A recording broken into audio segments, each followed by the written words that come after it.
Smart telescopes are all the rage right now, and I just received a new product from a company called BeasverLab. This is the Intelligent Astronomical Telescope model TW1, and this is a telescope that is advertised for both daytime and nighttime use. It features a 500mm focal length and an 80mm objective. It also has a Wi-Fi camera that connects directly to your phone or tablet that works on both Android and Apple devices. This telescope comes in both a 1080p model, which costs 419 Canadian dollars, and a 4K camera model, which costs 459 Canadian dollars. So it is a little bit cheaper than the ZWO C-Star, and I'm very curious to see how it compares with the ZWO C-Star. Now, this telescope does not have go-to, so you have to find and track objects manually. The telescope weighs about 3.5 kilograms in total, including the tripod and camera, so it should be light enough to take camping or traveling with you. So let's unbox it and see how it performs.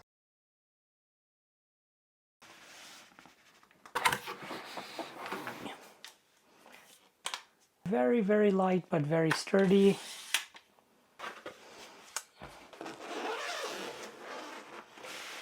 It includes a chart, so you can see which constellations are visible in the sky right now. I really like how the telescope straps into the case so it won't fall out or rattle around while transporting it.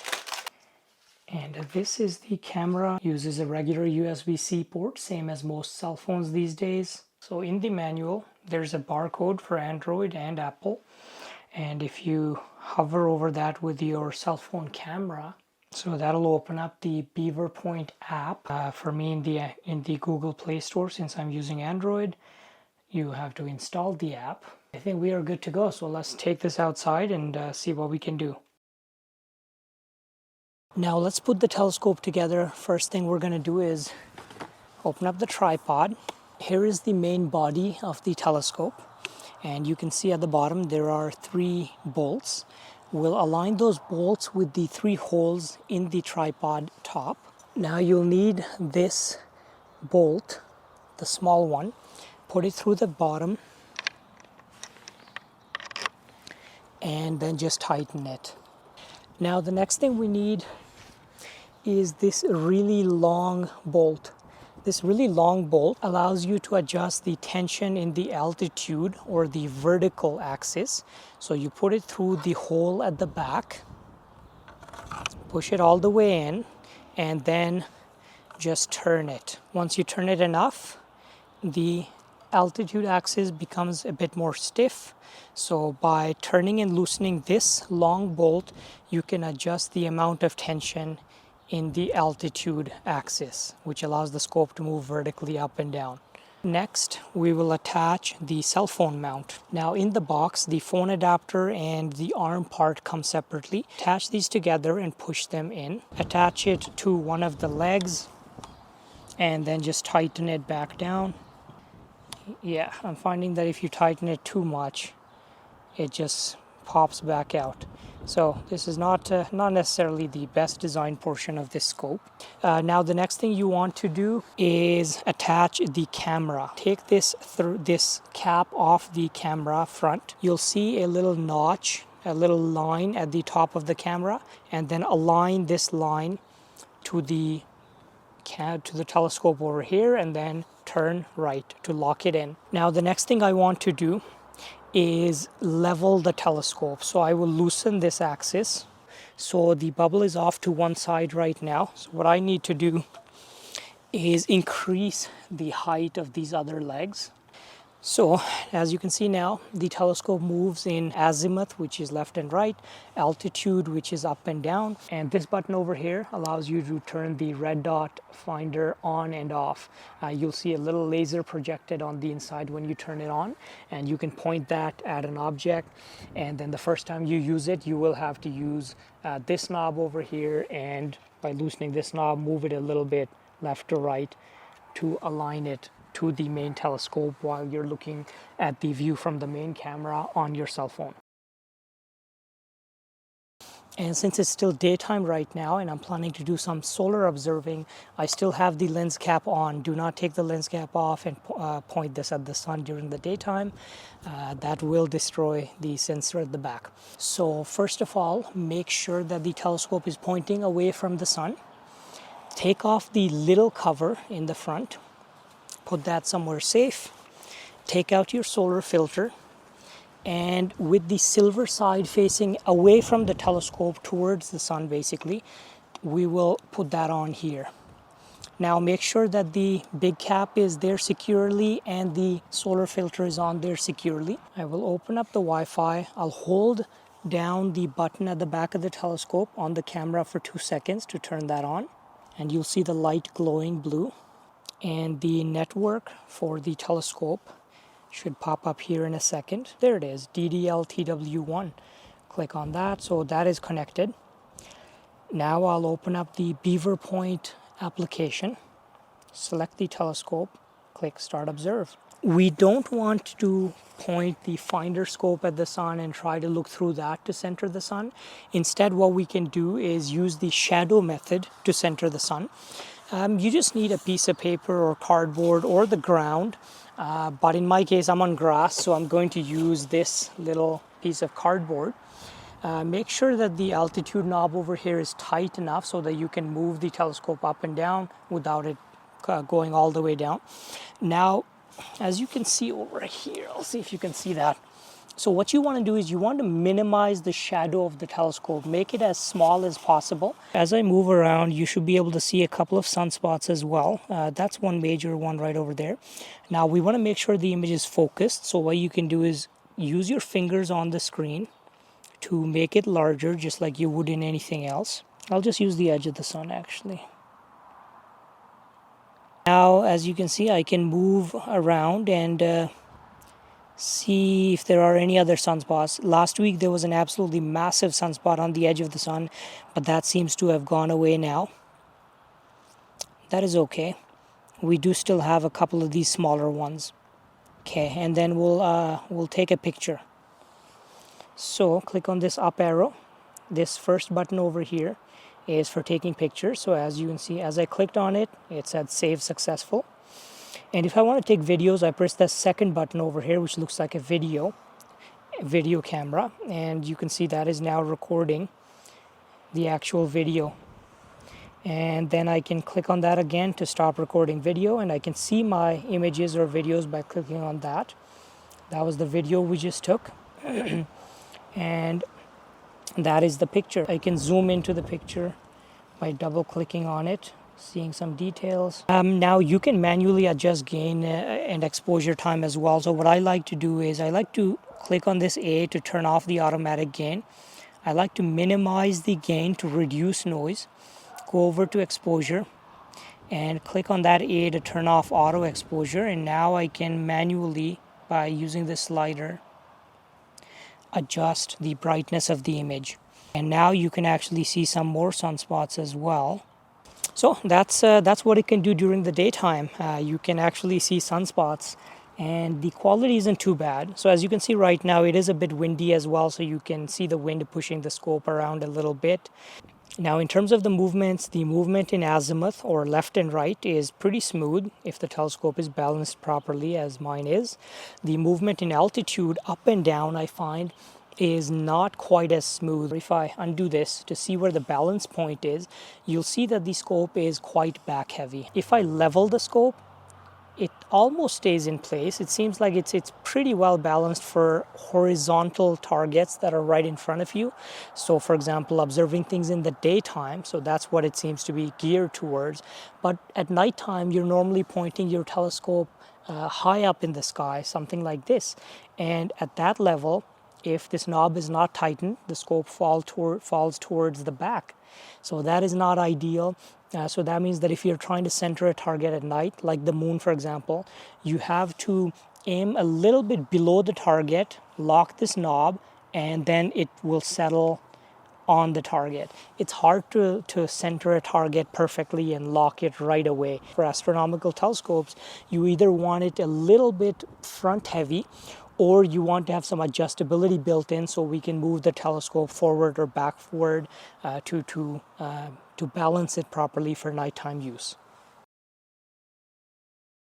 Now let's take a look at it during the daytime and see what it can do on daytime targets other than the sun. Let's point it at something else like a faraway tree. Now for the gain, I'll set the gain to automatic for now, set the exposure to automatic as well. So these trees are pretty far away. I would say those are about 100 feet or about 30 meters away. Oh, there's an ant on a tree 100 feet away. That's not bad at all. So the image does show a tiny bit of chromatic aberration on daytime targets, a little bit. It's not objectionable, actually. I would say the view is quite sharp. I'm pretty happy with that. I'll take a picture. I'll see. What is that? Okay, so it allows you to take a single shot, 10 shots, and combine them later. Touch description, camera description. It does not appear to have a self timer, which is what one of the features I would want, because a timer allows you to take pictures without shaking. We'll try some of the other features afterwards, but let's just try what we have right now. So we'll take a picture at the current settings. Let's take a short video so I can show you what the video quality is like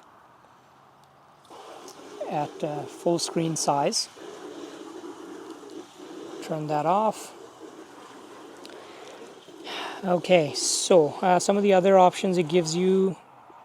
This is the zoom level, so you can zoom up to 4 times. This is just digital zoom, so I probably won't be using that. Sharpening, you can adjust the level of sharpening. Right now it's on automatic, but you can manually sharpen images as well. It's a very, very sharp view. I'll leave that at automatic. Contrast, you can adjust that. Saturation, white balance, you can just leave all of those at automatic right now. None of them are necessary. Now the other setting we're looking at over here, the 10 shot option. Let's see what that is. 10 shot. Okay, I think I'm going to have to switch back. Okay, now there we go. So it has taken 10 shots. Okay, so I can also enable deblurring, so that seems to compensate a little bit for the effects of the wind as well. So that seems to be interesting. And defog, so I don't need that option. So deblurring, you have 2 levels that you can set. And yeah, I do find that somewhat useful as a feature for fighting wind. It's like image stabilization, but a digital version. So I'll turn that off. Go back here, set this to single shot. And yeah, those are all the features that the application over here offers. But again, pretty cool for daytime use. Yeah, as you can see over there, the auto brightness does a good job. I can still move around, and during the daytime I can use the finder scope over here to center objects, which will make it much easier. And you do have to line up the finder scope to the main scope. As you can see, it performs pretty well for daytime, even on faraway targets. And because of the long focal length, it does give you some really good results, some good zoom. Now I'm going to move over to the moon. To get the best image, you want to decrease the gain value to minimum and then just adjust the exposure value until the moon looks good. That'll give you the maximum dynamic range. Now you can take a picture by clicking on this button here, and I'm going to zoom in just by moving my fingers across the screen, the same way you zoom in on a smartphone. That'll allow me to focus better. The image does look quite sharp actually, so I'll zoom back out and take a picture. I've taken a few pictures. Now I can take a video as well, and this is now recording a video of the moon passing through the field of view. And yeah, that looks quite nice and detailed. Now looking at the image quality, I can see some chromatic aberration or purple fringing on the screen. That's because this is an achromatic telescope, not an apochromatic telescope. But at this price point, that is quite normal and expected. But the impressive thing is the amount of detail I can see there is actually quite nice. And then I have to move the telescope manually, of course, once the moon moves out of the field of view. And it's still recording the video, but if I look over here, those two craters, those are some very nice ones, very well lit up, and underneath you can see the mountains right over here passing by as well. And that white little dot right over there, that is the top of a mountain being lit up by the sunlight while the area around it is in darkness. So beautiful. Yeah, it did a pretty good job with the moon. Let's go to a different object and see what we can see. There's a bright star near the moon called Algeba. I'm going to pull up Stellarium. I'm still recording my screen there, so you'll be able to see. This is the Stellarium app, and the moon is down here. Algeba is the one above and to the left of the moon, this one over here, which is a nice double star. There is the star Algeba, and as you can see, it shows quite a bit of chromatic aberration, which makes it hard to detect the second star very close to it. So what I'll have to do is decrease the exposure by switching over to the manual exposure mode. So I've set the gain to 0, and now I'm manually adjusting the exposure, and now I can actually make out the second star just underneath the main bright one. So the telescope primarily appears to be made for daytime viewing, and at that it does seem to excel and do quite a good job. However, how does it perform for nighttime use? The good thing I can say about that is that it does do a pretty good job of resolving good details on the moon. The moon did look pretty good. The chromatic aberration wasn't too objectionable in the center of the field, so at that it performed like any other good quality achromatic refractor. It can't compare to apochromatic refractors, which are coming down in price these days. Beside the moon, it doesn't seem to be very capable at looking at any other objects. I did try to resolve the double star Algeba, and I was able to see the two components. So one of the good things I want to point out about the telescope is that it does appear to be pretty well made. It seems to be pretty high quality plastic. I do like the included bubble level and compass, even though the compass is not very useful on this particular telescope.